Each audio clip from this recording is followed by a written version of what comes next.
Hello YouTube. I make a lot of creatures from various movies. Some of them are really well known, like this E.T., but some of them are really quite obscure. Normally when I do a sculpting video, I do all of the making process and then all of the painting process as well. But because E.T. ended up taking me quite a long time, he's a pretty big sculpt, quite a lot of detail.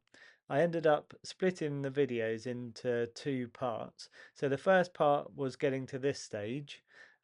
This that you're seeing here is a substance called Milliput. If you haven't come across Milliput before, it's a two-part putty. You mix the two parts together and it sets rock hard in about 4 hours. So that's what I've used for all of his kind of outer shell on this. You can see in the previous video all the armature and that kind of thing as well. Apart from its strength, another really great thing about standard Milliput is this colour. It's a really pale colour and it means that it shows up all of the details really well. So all of those little wrinkles and things that you're seeing in his fingers, they're all really quite visible at this stage. Now, when I paint a lot of my sculpts, I tend to paint them a really dark base colour first, and you kind of think it seems a bit kind of counterintuitive because when you paint something really dark, what happens is all of those little wrinkles and things that we're all seeing really clearly now, they all kind of merge in together and you don't see them very much at all. They kind of blend in. So it seems illogical, but it's a really good place to start because when you've got ET or whatever other creature all painted a really dark colour, it means that any dry brushing you do on top of that is going to be lighter and it's going to start showing up all those kind of individual wrinkles and creases and things right from that point onwards, and it gets brighter and brighter as you start adding brighter and brighter colours. So I'll show you how many different stages we go through on this to get to the final stage. And you've got to bear in mind that each coat that I do probably is taking me, I don't know, at least an hour, if not up to a couple of hours to cover him completely. Okay, take one final look at all of his details because I'm just about to cut to where I've painted in this really dark brown colour. And you'll see what happens to all of those details. They completely sort of disappear. You don't see them anywhere near as clearly. Okay, you ready? This is in with the details. There you go. See what I mean? When you paint in black or very, very dark brown, suddenly it all sort of merges in together. It's much harder to see where all those creases are. Some of them are showing up at the top there where the light is still catching the top of him. But especially in the more shadowy areas, they all just start to merge in together. So I'm using System 3 acrylic paints to do all of the painting stages on this. I started with cadmium red mixed with emerald green. That gives the really nice brown kind of effect. And then I just added a bit of black to that as well to darken it. And yeah, you can see it's really, really dark, but that's how I wanted it. And I'm going to do this very, very carefully and very gradually. So each dry brushing stage that I do will just be like a little bit brighter than the last one. And they'll gradually get brighter and brighter. And you'll see all the detail coming back.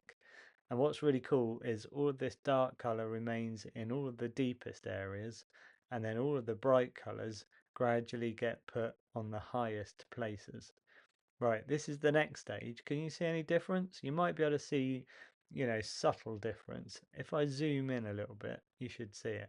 So this is just the cadmium red with the emerald green, and with only a very, very tiny amount of black added this time, not a lot like it was before. And you can see some of the brown kind of creases and things are starting to show up a bit better. He looks a little bit more sort of leathery. If you haven't come across dry brushing before, if you've never done it, what you basically do is take your paint, have it on your brush, and I use like a really old frayed brush where all the bristles are kind of a little bit splayed out and that kind of thing. And then you just brush it onto some kitchen paper until your brush is basically almost dry, like really close to being dry. And then you just use that to dust over all of the high surfaces.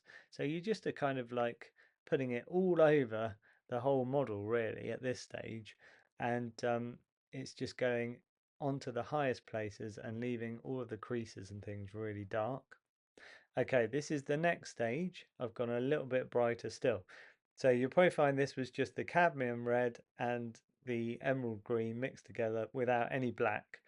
And you can see a lot of those um, colours are coming out a little bit more now. There is going to be even brighter colours to come, which will have a bit of yellow ochre added to it. But at this stage, this is still just the brown. Okay, so to that mix of brown, I've started to add a tiny bit of yellow ochre. So you'll see the difference between this and this. There you go. This is with the tiny bit of yellow ochre added to the mix. And you can see I'm still dry brushing, but if anything, I am scrubbing even more of the paint off when I rub it on the kitchen paper. So it's really, really close to being dry on the brush. And then when I dust it, it's hardly dusting at all, and that means it's just hitting the highest places all the time and leaving all of those darker places. So I start to get that kind of even more, I know it's 3D model, but it looks kind of even more 3D because the shadowy places look even more shadowy and the highlight places look even brighter. This is what we're trying to do. We're trying to get everything to show up, all of our details. If you've ever got any creases and things where they're showing up too much, you can do the opposite technique, which is called adding a wash. That's where you take a bit of your paint, put it on a plate or a palette, and add quite a lot of water to it. It becomes really watery, and then you can just flow that into some of your creases and things to kind of neutralize them a little bit. Okay, this is with even more yellow ochre added. So higher amount of yellow ochre, less of the cadmium red and the emerald green. And you can see he's really starting to get um, brighter browns on him. And he's looking much more like the colour that you think of when you think of E.T. I always think of E.T. as being quite a yellow ochre colour generally. But you can see what's nice about this is all of the dark areas are still there, like all of the deepest places are all still showing up nicely and looking really shadowy. And because the brown had quite a lot of black in it originally, it's got that sort of greyish tone to it as well, greyish look, and that makes it look more shadowy. So I really like that effect, and I was really pleased at this stage with how he's looking. This is one of my sort of bigger and better sculpts. I did a life-size gremlin, which was, pretty huge, and that had probably the most amount of detail of any of my sculpts that I've done so far. Loads of scales and things. I'll show you him later, actually. I'll show you him next to E.T. for a comparison. But because E.T. again is life-size, he's pretty huge. He's used a lot of Milliput and other materials, and I took my time on him because I wanted him to look right. When you go into my creature room and it's got all of my various little monsters and aliens and all different creatures from different movies, they're all looking back at you. But E.T. and the Gremlin are like the biggest ones, really, pretty much. Um, there's a Gamorrean guard that's pretty big. There's a Rancor monster and Max Rebo from the Rebo band. They're all pretty big as well. But E.T. and the Gremlin are going to stand out pretty well. So I want them to be like the best ones that are in there. Right, I'm just going to go one more tone lighter. So this was a case of taking the mix that I'd done already and adding a little bit more yellow ochre to it and also a little bit more white. It's subtle, but I think it was worth it. If you have a look here, he's just that little bit brighter. And what you've got to remember is my camera might not be picking this up as well as it could do. If anything, my camera normally makes it look a little bit darker than it is. So hopefully that gives you some idea. But yeah, I was really pleased with how this looks, and I was thinking, should I keep it like this or should I give it a coat of PVA glue? Now the PVA glue that I use, it's not like the kids PVA glue, it's this wood flooring PVA glue. It's called Bond It Duo, if you're interested in the exact one that I use. It's for, yeah, fixing like oak wooden floors and that sort of thing. And I decided to go with the layer of PVA glue, and that was a case of putting it all over ET. And you can see it's giving him this cool, slightly shiny look. It's not too shiny, it's not like he doesn't look completely wet and glossy. It's just a slight shine, which is more like how he looks in the movie. The PVA glue is also really tough, so it's providing a protective layer to all of the acrylic paint. It means that if you scrape him up against a wall or something, he'll probably be fine because it is such tough glue. You can see here I've also painted his base and I've painted his eyes. The eyes took a long time to do, but I was very careful with them, painted them white to start with, and then you can see those bits that I'd made raised for the irises, painted them black initially, and then I've gone in with blue, and I've used various blues, just getting lighter and lighter and mixing white in with it as well, just to get the effect of the iris. As a very last stage with the eyes, what I did was take some UV resin and I poured that over the middle of the eye. For that, I laid E.T. down on the floor so that his eyes were pointing upwards. That way you can kind of carefully pour this UV resin onto the irises and it will kind of flow down into the rest of the eye.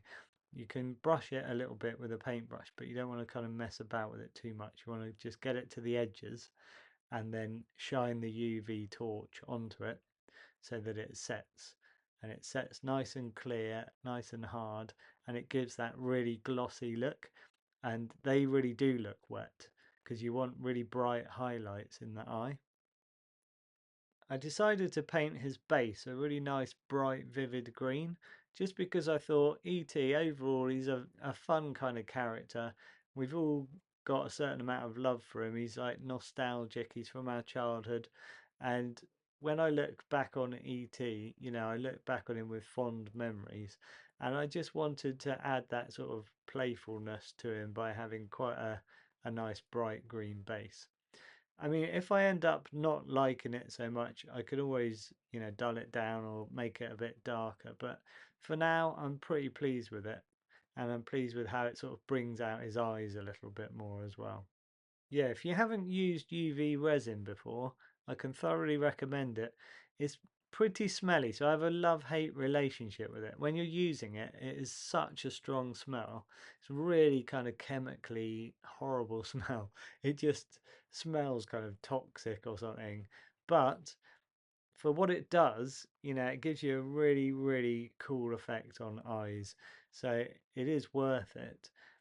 You have to have a UV torch. I've got a UV torch that I bought especially for looking at rock samples because some rocks fluoresce under UV light.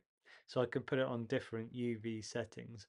But you can buy torches on eBay and things. They're pretty cheap actually for setting the UV resin. And the UV resin is not very expensive. I think I paid £10 for a small bottle and it's done loads of eyes for loads of different creatures. But you can see it's really worth it. So the fiddly bit on here was doing the iris. If you look closely, you can see all of those lines radiating out from where the pupil is. They're quite fiddly to paint, but it's worth building them up carefully, um, and then pouring the UV resin on carefully as well. That is the scary bit when you're pouring the UV resin on because you're worrying that it's all going to go blobby or um, you know, get messed up, not be a very even layer. But I was pretty lucky, it worked really well.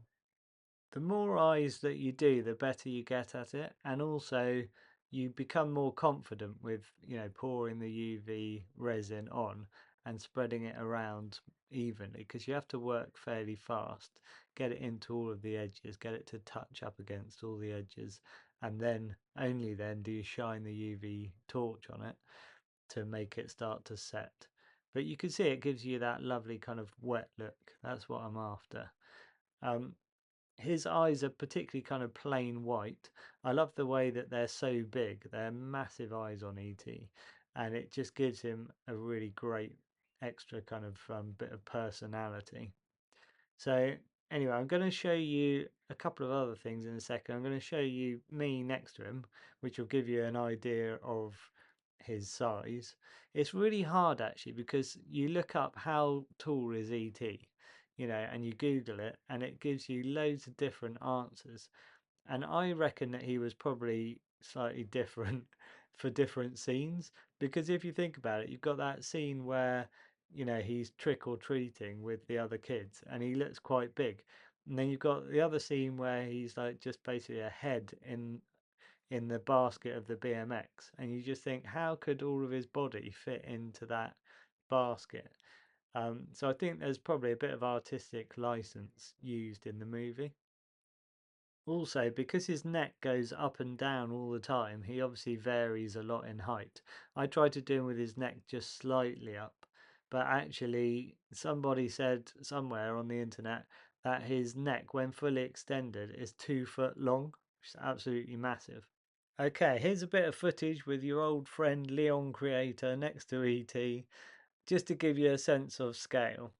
So hopefully, yeah, that is enough to show you the sort of size that he is and why he's ended up weighing pretty much 3 stone. So I've ended up being really pleased with this particular model. I love the scale of him and I love how much detail I managed to get into him, and I love that he looks just how I imagine ET in my mind. I also really enjoyed taking him around to all of my classes and showing him to all of my students. Apart from the fact that he was really heavy and awkward to get around to various places just because of the weight. But apart from that, I loved it. So anyway, I hope you have enjoyed this video. I'm going to show you him next to my gremlin, just again for a sense of scale and just so you can see kind of my two best creatures really that I've made so far side by side. The Gremlin, though, ended up taking me a lot longer than E.T. did, and that's just because he's covered in all of these scales. I tried to match to the Gremlin in the movie. You know, the proper stripe character had all these really intricate scales, and just trying to match them up was not easy. Right, I hope you've enjoyed this video. Hit subscribe to see anything that I post up in the future. Thanks for watching, and I'll catch you in the next video. Oh, and I am going to be making Gizmo next. He's the next on my list. So definitely worth subscribing so you get to see all of the stages of me making Gizmo.